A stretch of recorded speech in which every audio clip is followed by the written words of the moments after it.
नमस्कार, जय हिंद दोस्तों, आप सबका स्वागत है हमारे YouTube channel APS 95 pension news today पर। इस चैनल पर आपको पेंशन से जुड़ी तमाम खबरों के बारे में बताया जाएगा। तो हम आपसे निवेदन करते हैं कि अगर आप हमारे चैनल पर पहली बार विजिट कर रहे हो तो चैनल को सब्सक्राइब जरूर करें। Employees pension scheme 1995 pension 7,500 plus DA plus मुफ्त चिकित्सा सेवा चाहिए। 1,000-3,000 में कट रही मजबूर जिंदगी, EPFO के दाम में फंसे पेंशनर्स। सोशल मीडिया पर पेंशनर्स के मन की बात।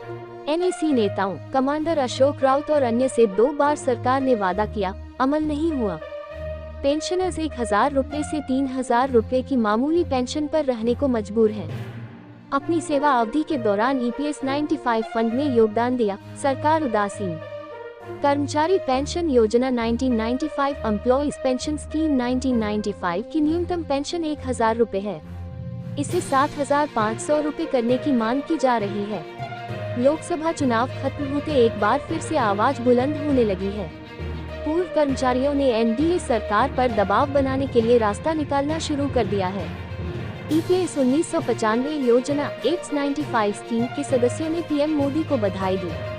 साथ ही EPS 95 के लाभार्थियों ने किसानों को 20,000 करोड़ रुपए की तत्काल राहत प्रदान करने के आदेशों पर हस्ताक्षर करके PM के रूप में अपने तीसरे अवतार की शुरुआत करने की सराहना की।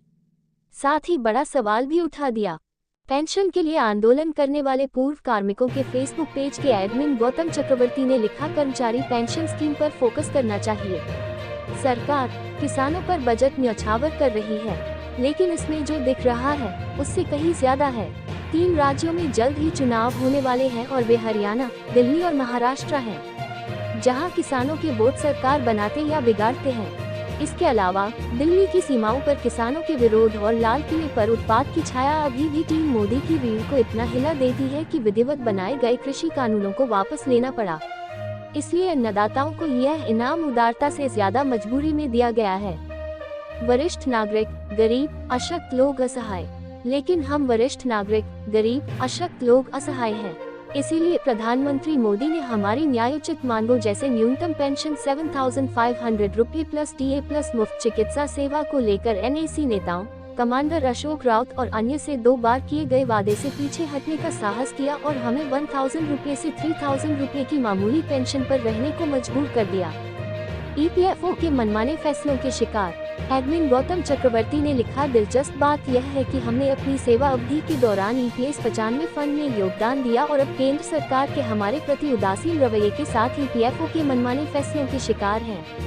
भाजपा को अपने गढ़ में चुनावी पराजय की बहुत जरूरत थी और यह उसकी अपनी करतूत थी। टीम मोदी 3.0 को संसद में बहुत मुश्किलों का सामना करना पड़ेगा। यहाँ तक कि सहयोगी दल भी मोदी जी को परेशान रखेंगे। ये खबर भी पढ़ें।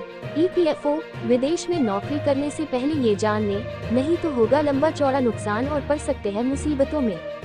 65 लाख पेंशन भोगियों और उनके परिवार के सदस्यों का आशीर्वाद। प्रिय श्री मोदी, कृपया हमारी न्यायोचित मांगों को तुरंत स्वीकार करें और हमसे किए गए अपने वादे को पूरा करें। आपको और आपकी पार्टी को आगामी विधानसभा चुनावों में 65 लाख पेंशन भोगियों और उनके परिवार के सदस्यों का आशीर्वाद मिलेगा और खोई हुई जमीन वापस मिल सकती है। और ध्यान रहे महोदय, यह अपील एक सेवानिवृत्त निजी स्कूल शिक्षक की है।